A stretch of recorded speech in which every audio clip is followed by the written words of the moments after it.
बच्चों, आज की इस वीडियो में आपका बहुत बहुत स्वागत है। मैं आपको रिवीजन करा रही हूँ गद्य खंड का। और गद्य खंड का ये जो पाठ है, पतझड़ से टूटी पत्तियाँ, ये 2 पार्ट में था। पहला पार्ट इसका था गिन्नी का सोना और दूसरा है झेन की देन। नए पाठ्यक्रम के हिसाब से सीबीएसई ने कुछ पाठों को निकाल दिया है, तो उसमें गिन्नी का सोना जो अंश है वो आपके पाठ्यक्रम में नहीं रखा गया है। सिर्फ झेन की देन ही आपके पाठ्यक्रम में है परीक्षा के हिसाब से। तो इसलिए मैं रिवीजन अब जो दोबारा करा रही हूँ उसमें मैंने इस अंश को छोड़ करके झेन की देन आपको पढ़ाने की, पुनरावृत्ति कराने की सोची है। और प्रश्न भी जो आपको आएंगे वो इसी अंश से आएंगे। गिन्नी के सोने से कोई प्रश्न नहीं पूछा जाएगा।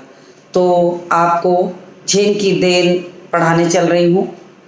तो मैं आपको बता दूँ कि लेखक एक बार जापान गए तो उन्होंने अपने मित्र से पूछा, यहाँ के लोगों को कौन सी बीमारी अधिक होती है। ये प्रश्न था। लेखक जब वहाँ गए तो उन्हें लगा कि यहाँ के लोगों को कौन सी बीमारी अधिक होती है। तो वहाँ के लोगों ने बताया कि मानसिक बीमारी अधिक होती है।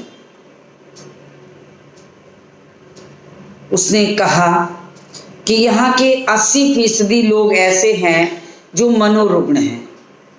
तो बच्चों, मनोरुग्ण का मतलब होता है मनोरोगी, यानी जिनको मानसिक बीमारी होती हो या हुई हो उसे हम मनोरोगी कहते हैं। ये मानसिक बीमारी होने की जो वजह है वो है तनाव, जिसको आप टेंशन कहते हैं। तनाव बहुत अधिक सेहत के लिए अच्छा नहीं है। हम इन चीज़ों पर ध्यान नहीं देते। खिजलाहट होती है, खीज होती है, बीमारी बढ़ती चली जाती है, रक्तचाप बढ़ जाता है, ब्लड प्रेशर, दिल की बीमारी हो जाती है, मानसिक रोग हो जाते हैं। ये सारे तनाव के कारण हैं। जब हम कम उम्र में होते हैं, काम नया नया शुरू करते हैं, काम का जोश बहुत ज़्यादा होता है। ऐसी स्थिति में समझ में नहीं आता कि कौन सा काम हमारे लिए अच्छा है और कौन सा खराब है। लेखक को जब अवसर मिला जापान जाने का तो उन्होंने वहाँ के लोगों से सबसे पहले यही जानकारी ली कि यहाँ के लोगों को कौन सी बीमारी अधिक है। तो जवाब में उन्होंने सुना कि मनोरुग्ण, मनोरोगी बहुत हैं जापान में। बड़े आश्चर्य हुआ उन्हें। उन्होंने इसकी वजह जानना चाहा। कहने लगे, हमारे जीवन की रफ्तार बढ़ गई है। यहाँ कोई चलता नहीं बल्कि दौड़ता है, कोई बोलता नहीं बकता है। जब हम अकेले पढ़ते हैं तब अपने आप से लगातार बड़बड़ाते रहते हैं। तो उन्होंने बताया कि हमारे यहाँ जो जीवन की रफ्तार है वो बहुत ज़्यादा है। हम बहुत तीव्र गति से उन्नति के मार्ग पर बढ़ते जा रहे हैं। सच है, जब आदमी लक्ष्य की प्राप्ति की ओर बढ़ता है और उसे चीज़ें मिलती रहती हैं तो भूल जाता है कि क्या उचित और क्या अनुचित। फिर वो दोनों हाथों से धन बटोरने, निरंतर आगे बढ़ने और निरंतर ये प्रयास करते रहने का कि हम लगातार आगे बढ़ते जाएं और काम की अधिकता अंततः एक दिन तनाव की वजह होती है, बहुत सारी बीमारियों की जड़ होती है। अब यहाँ पर कवि ने लेखक ने यही बताया कि वहाँ के लोग चलते नहीं हैं, दौड़ते हैं, बोलते नहीं हैं, बकते हैं। तो कवि ने क्षमा चाहेंगे, लेखक ने यही बताया कि इस तरह से लोग वहाँ पर मनोरुग्ण होते जा रहे हैं। अमेरिका से हम प्रतिस्पर्धा करने लगे हैं। इन्होंने कहा कि हमारी प्रतिस्पर्धा, कंपटीशन, जोड़गांठ सब हमारी किससे हैं? अमेरिका से। हम ये चाहते हैं कि हम इतना आगे बढ़ जाएं कि सारे विश्व के लोग पीछे हो जाएं। तो वहाँ के लोग जो हैं निरंतर भागते रहते हैं, अपने कामों को विशेष गति से करते हैं, विशेष तरह से करते हैं। तो झेन की देन पाठ में जापान की स्थिति से लेखक ने हमारा परिचय कराया और वो बताते हैं कि 1 महीने में पूरा होने वाला काम 1 दिन में ही पूरा करने की कोशिश करने लगे हैं। ध्यान से सुनिएगा, 1 महीने में पूरा होने वाला काम 1 दिन में ही पूरा करने लगे। अब आप सोच लीजिए कि जो व्यक्ति 30 दिन के काम को 1 दिन में करना चाहेगा, पहली बात तो वो संभव दिखता नहीं है। लेकिन अगर जीवन की रफ्तार इतनी तेज हो गई है कि उससे हमें काम करने की ललक बढ़ गई है, लेकिन काम की गति अगर इतनी तीव्र होगी, इतनी तेज होगी कि 1 महीने का काम 1 दिन में, तो उसका परिणाम तो यही होना है। कोई ये कहे कि हम 10 दिन का भोजन 1 दिन में करेंगे तो वो बीमार हो जाएगा। भोजन चाहे कितना भी सेहतमंद क्यों ना हो, भोजन सारा अच्छे से अच्छा हो, प्रोटीन हो, आयरन हो, सारे कुछ हो, पोषक तत्व हो उसमें, लेकिन वो शरीर के लिए लाभदायक नहीं है। आप शरीर की गति में बाधा पहुंचा रहे हैं। हमारे गति, हमारे शरीर का जो तौर तरीका है, हमारे शरीर की जो क्षमता है, अगर उस क्षमता से हम ज़्यादा भोजन डालेंगे तो भोजन फायदेमंद नहीं है। यही कहा गया है कि आज अमेरिका से प्रतिस्पर्धा करते करते वहाँ के लोग महीनों का काम 1 दिन में पूरा करने की कोशिश करने लगे हैं। यही उनकी बीमारी की सबसे बड़ी वजह है, यही उनके बीमार होने का कारण है। वैसे भी दिमाग की रफ्तार हमेशा तेज रहती है, उसे स्पीड का इंजन लगाने पर वह 1000 गुना अधिक तेज दौड़ने लगता है। अब उन्होंने कहा कि दिमाग तो 24 घंटे काम करता है, हम सोते रहते हैं तब भी वो काम करता है।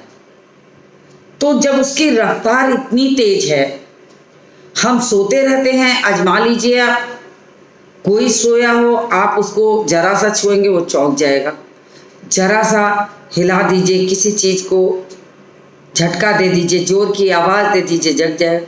यानी दिमाग जग रहा है, शरीर सो रहा है।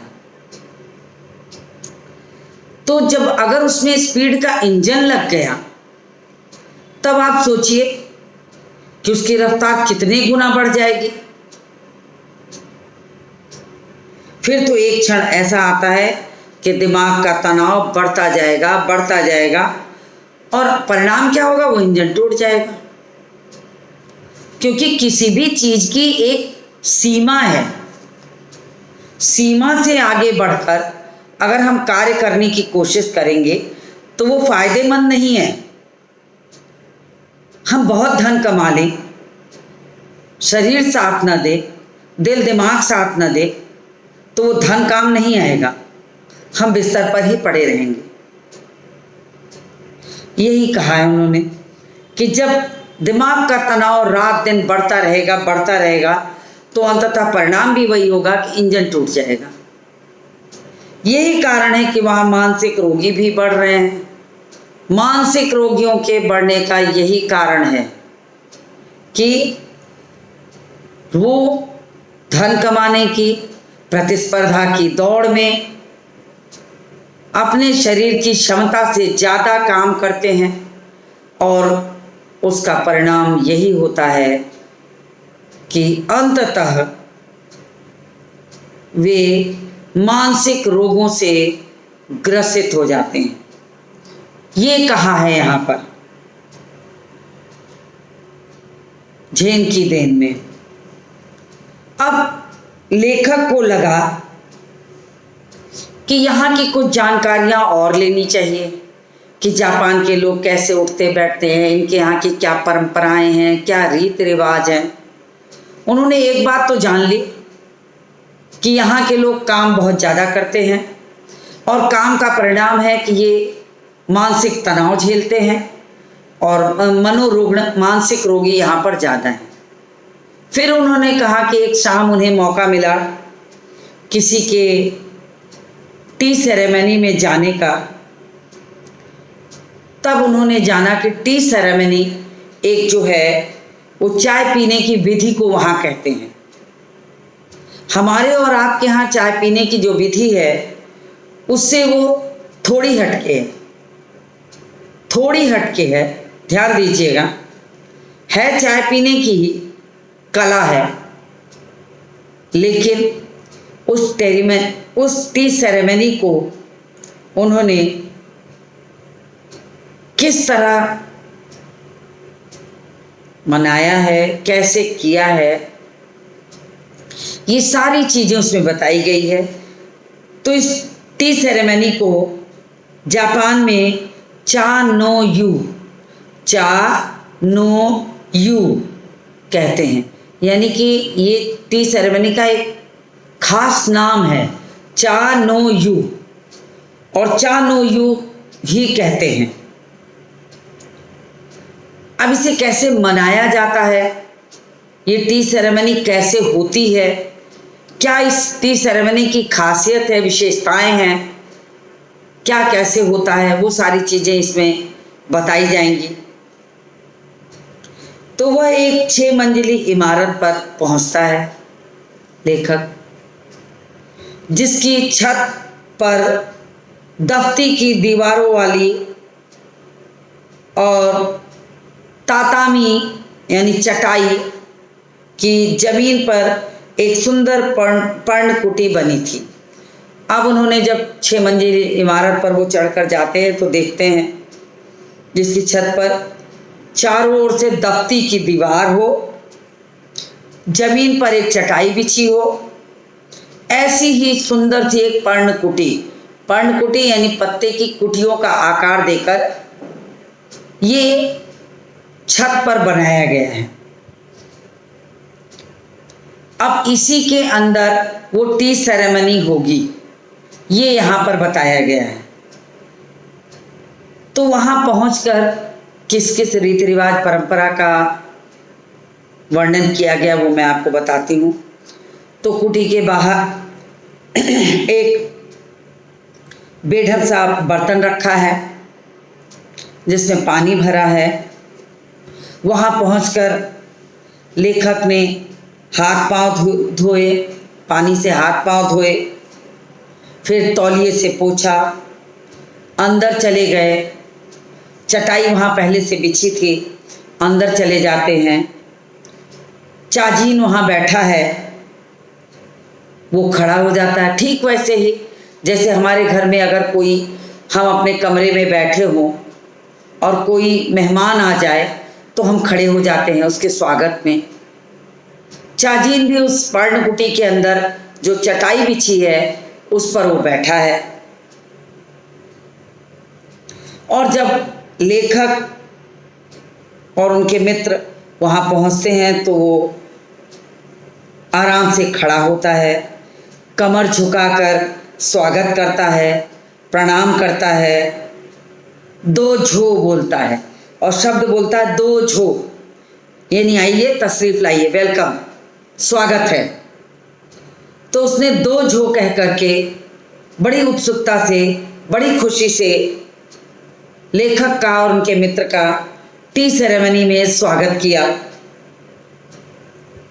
बैठने की जगह दिखा दी, बिछाई हुई चटाई की ओर इशारा करके बैठने की जगह बना दी। अब हमारे यहाँ क्या होता है, हमारे आपके यहाँ, कि अगर हमारे घर में कोई मेहमान आता है तो हम उसे अपने रसोई घर में नहीं ले जाते, हम उसे बैठक खाने ड्राइंग रूम में बैठा देते हैं और अंदर जाकर हम चाय बनाकर सजा संवार कर लाते हैं। यहाँ वैसा नहीं है, यहाँ टी सेरेमनी उसी मेहमान के सामने सारा कुछ किया जाएगा। चाय बनाने वाले को चाजीन कहते हैं। तो चाजीन ने अपनी प्रक्रिया शुरू कर दी, अंगीठी सुलगाई, उस पर चायदानी रखी। चायदानी क्या है? चाय का बर्तन जिसमें उसे चाय बनानी है, वो रखा। फिर बगल के कमरे में गया, बगल के कमरे में गया, वहाँ से चाय में जो जिस जिस बर्तन का उपयोग होगा वो सारे बर्तन ले आए, तौलिए से बर्तन को अच्छे से पोंछा, साफ किया। ये सारी प्रक्रियाएं उस मेहमान के सामने हो रही हैं और सारी प्रक्रियाओं को, सारी क्रियाओं को इतने सावधानी पूर्वक, इतने गरिमापूर्ण ढंग से वो करता है कि कहीं से कोई शोर शराबा नहीं, कहीं से कोई आवाज़ नहीं, शांतिपूर्ण वातावरण में हर भंगिमा को नपे तुले ढंग से करता हुआ चाजीन जो रहता है वो चाय बनाने का काम शुरू करता है। उसकी हर भंगिमा देखकर ऐसा लगता है कि वो मजा हुआ खिलाड़ी है, हर काम को बड़े तौर तरीके से करता है। और वातावरण इतना शांत, वहाँ का वातावरण इतना शांत कि चायदानी में रखा हुआ जो चाय का पानी है वो भी उबल रहा है, तो उबलने के साथ जो उसमें बुलबुले निकल रहे हैं उससे उसकी खदबदाहट की जो आवाज़ है वो भी वातावरण में सुनाई पड़ती है। तो ये दिखाया है कि उस पर्णकुटी के भीतर अब बैठे कितने लोग हैं? एक लेखक को ले जाने वाला साथ का और एक चाजीन, यानी 3 लोग मात्र वहाँ पर हैं। इतनी शांति है। हमारे यहाँ अगर हम किसी को अपने घर पर खाने पर, टी पर, लंच, डिनर, ब्रेकफास्ट कुछ भी कहिए पर बुला लेते हैं तो हम उसका भरपूर आनंद लेते हैं, खूब बातें करते हैं, खूब हा हा हू हू होगा। लेकिन यहाँ देखिए ठीक उल्टा, टी सेरेमनी पर मेहमान पहुँच गया, चाजीन सामने बैठकर चाय बना रहा है और बिल्कुल शांति का वातावरण, कहीं कोई शोर शराबा नहीं है। इसी कारण जो पानी का खदबदाना है वो भी सुनाई पड़ता है। अब चाय तैयार हुई, उसने उस चाय को प्याली में डाली और फिर प्याले को आए हुए मेहमान के सामने रखा।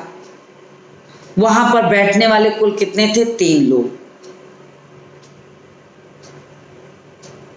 और वातावरण बिल्कुल शांत। शांति इसकी खास विशेषता है। इस टी सेरेमनी में कोई शोर शराबा नहीं, कोई हो हल्ला नहीं, शांति ही इसकी खासियत है, विशेषता है। और इसी कारण यहाँ पर 3 से अधिक लोगों को प्रवेश नहीं दिया जाता। प्याले में चाय भी सिर्फ 2 घूंट होती है। 2 घूंट चाय प्याले में डाली जाती है और मेहमान जो होते हैं होठों से प्याला लगाकर एक एक बूंद चाय पीते हैं। अब थोड़ी देर के लिए मैं कुछ न बोलूं, आप कल्पना कीजिए हमारे और आपके यहाँ चाय पीने की परंपरा, तो कितना अंतर है, कितना अलग है तौर तरीका बातचीत करना। वहाँ शांति, हमारे यहाँ 2 घूंट चाय, हमारे यहाँ प्याला भर के चाय, आधा आधा ग्लास चाय। तो इस तरीके से वहाँ एक एक बूंद चाय पीते हैं और चाय उस एक एक 2 घूंट चाय को एक एक बूंद चुस्की लेते लेते उनको करना क्या है, 1.5 घंटों तक उसी एक एक बूंद चाय को पीना है। ये उसकी विशेषता है, यही उसकी टी सेरेमनी की खासियत है। कम लोगों का होना, चाय की प्रक्रिया आपके सामने, और चाजीन सारे काम को बिना शोर शराबे के करेगा। जब चाय तैयार होगी तो वो 2-2 घूंट प्याले में डाल के आपकी तरफ बढ़ा दी जाएगी और उस 2-2 घूंट से ही चाय को आप 1.5 घंटे तक चुस्की लेते हुए सिलसिला जारी रखेंगे। कठिन है लेकिन होता है। पहले 10-15 मिनट तो मैं उलझन में पड़ा, अब लेखक को 10-15 मिनट तो लगा कि संभवतः ये समय कट जाए। बड़ी उलझन हुई, और वो उलझन भी कैसी कि जो वहाँ का वातावरण है उसमें शांति, बोल नहीं सकते थे, बोलना कठिन था। फिर लेखक को लगता क्या है, फिर उसने देखा दिमाग की रफ्तार धीरे धीरे धीमी पड़ती जा रही है और थोड़ी देर में बिल्कुल बंद हो गई। अब लेखक को लगा कि जैसे दिमाग की जो रफ्तार थी वो चाय पीने के बाद धीरे धीरे कम हो रही है और कुछ देर के बाद वो बिल्कुल बंद सी हो गई, सुन्न सी हो गई। उन्हें लगा कि मानो वो किसी अनंत काल में जी रहे हैं। अनंत काल क्या है? ऐसा काल जो अब कभी खत्म नहीं होगा, क्योंकि 2 घूंट को 1.5 घंटे तक पीना होगा तो व्यक्ति को समय अनंत काल ही लगेगा कि ये चाय अब खत्म नहीं होगी। मानो चारों ओर उन्हें सन्नाटा सा सुनाई देता है, समझ में कुछ नहीं आता है कि वो किस काल में जीवित हैं, कैसे जी रहे हैं। चारों ओर कान में सन्नाटा ही सन्नाटा सुनाई दे रहा है। अब लेखक ने कहा, अक्सर हम या तो गुजरे दिनों की खट्टी मीठी यादों में उलझे रहते हैं या भविष्य के रंगीन सपने बुनते हैं। तो लेखक ने कहा कि हमारे यहाँ क्या होता है, हम मनुष्यों की सोच क्या है कि हम या तो जो समय व्यतीत हो गया उसकी चर्चा करते रहते हैं कि कल ऐसा था, परसों ऐसा था, हमारी दादी के समय ऐसा था, हमारे ज़माने में वैसा था। ये सब बीत चुका है। हमारे यहाँ जो बात का मुद्दा है वो यही है, हम या तो अपने बीते समय की बातें करते रहते हैं, अपने बड़े बुजुर्गों की बातें, खुद की बातें जो हमने 4-6 महीने, 10 महीने, साल 2 साल पहले की होगी वो बातें, या तो हम उसकी चर्चा करते हैं या भविष्य की योजनाएं बनाते रहते हैं कि चलो अब कल हम ये करेंगे, परसों ये करेंगे, अब हमको ये करना है। ऐसे करके हम सिर्फ योजनाओं में उलझे रहते हैं। एक समय वो हम उसमें उलझते हैं जो हमारा चला गया है, एक समय उसमें उलझते हैं जो भी आया ही नहीं है, और हम जिस समय में जीवित हैं उसकी चर्चा ही नहीं करते। देखिए सोच कितनी गलत होती जा रही है कि हम भूतकाल और भविष्यकाल में घूमते रहते हैं, मंडराते रहते हैं। एक बीत चुका है, एक आया ही नहीं है। क्या सच्चाई है? बीते वाले को हम ध्यान से चर्चा कर सकते हैं लेकिन दोबारा देख नहीं सकते, आने वाले का पता ही नहीं है। तो असल में ये दोनों ही काल जो है वो मिथ्या है, झूठ, जिसको हम खाली चर्चा में रख सकते हैं और कुछ नहीं कर सकते। एक चला गया, एक आया ही नहीं। और जो हमारे सामने वास्तव में है, हमारा वर्तमान, सच तो वही है। आज जिस स्थिति में हम जी रहे हैं ये हमारा वर्तमान है। आज हमें पता है कि आज की स्थिति में हम जो कर रहे हैं उसी से चाहे हमारा भविष्य संवरे या हमारा पीछे बीता हुआ भूतकाल जो बिगड़ गया उसको हम संवार सकें।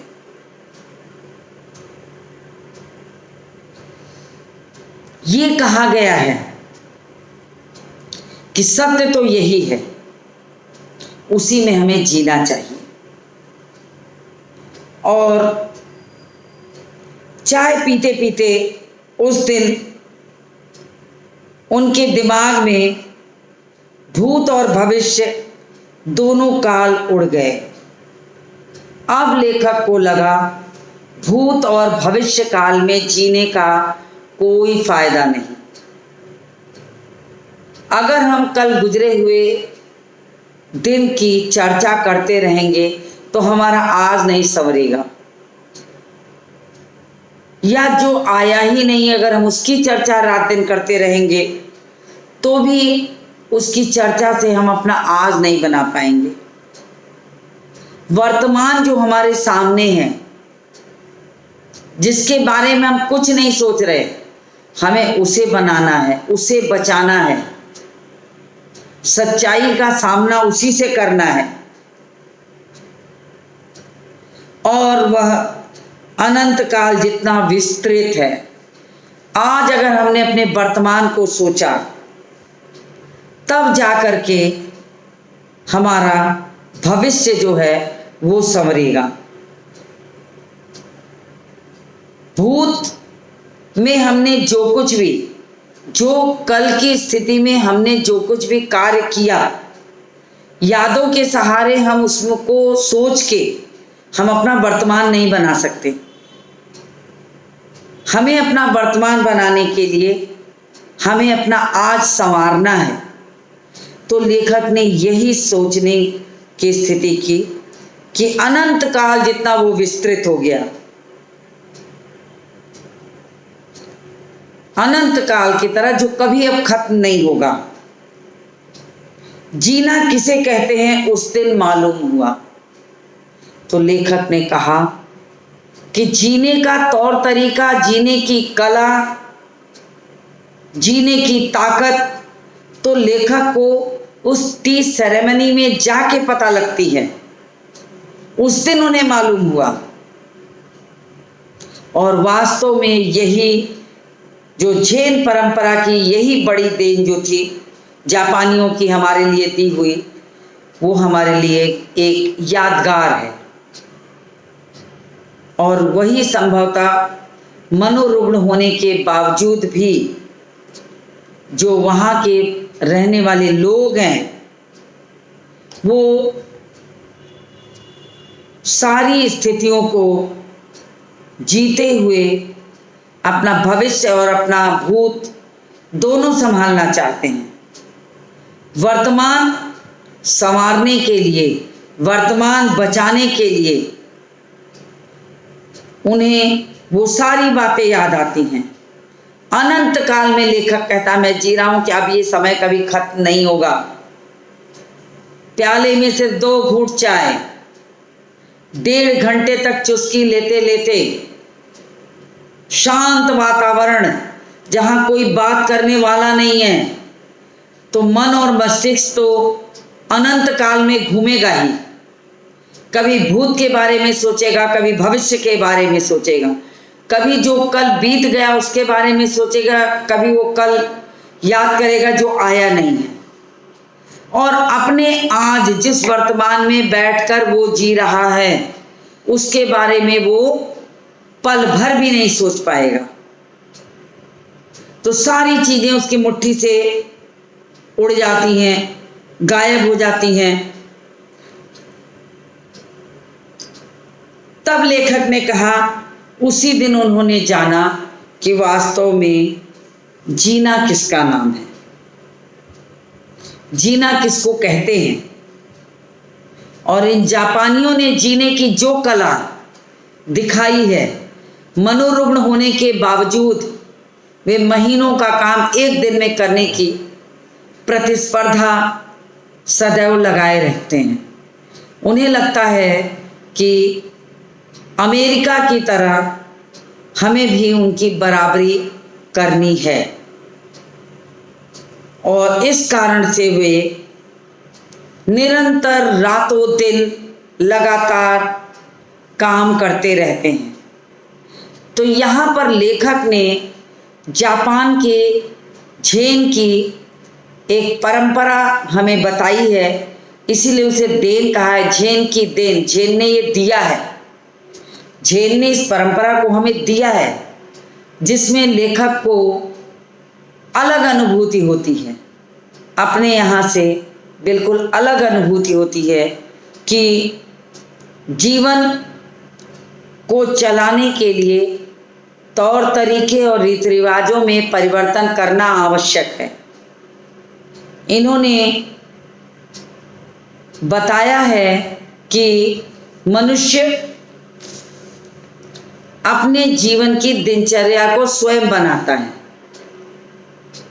जापानियों को काम करने की ललक पकड़ ली थी। वे काम करने की प्रक्रिया में निरंतर आगे बढ़ते जा रहे थे। यद्यपि उसका परिणाम उनके शरीर पर पड़ रहा था, मगर उस कष्ट को भूल करके वे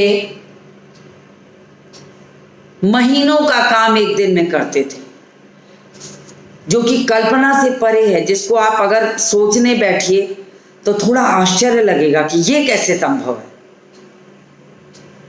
लेकिन काम करने की एक गति होती है।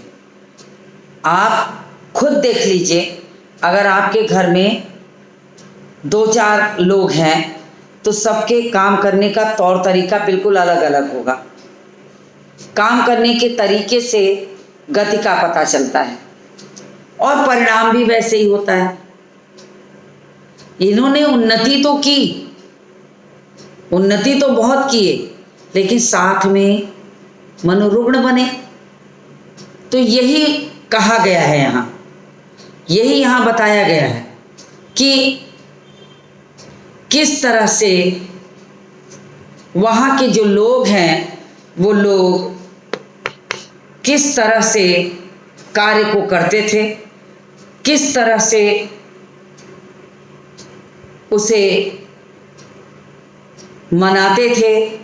तो यहाँ 2 चीज़ें बताई गई झेन की देन में। एक तो टी सेरेमनी की परंपरा बताई गई और दूसरा बताया गया कि वहाँ के लोग के कार्य करने का जो तौर तरीका है वो कितना कठिन है, तनाव से ग्रस्त है। तनाव शरीर को ही प्रभावित करेगा, मन और मस्तिष्क को प्रभावित करेगा। अत्यधिक काम का प्रभाव शरीर पर पड़ता है। तो इस तनाव से मानसिक शांति चली जाएगी और अंततः उसका प्रभाव जो है वो शरीर पर पड़ेगा, मानसिक स्थिति पे पड़ेगा और मनुष्य बीमार हो जाएगा।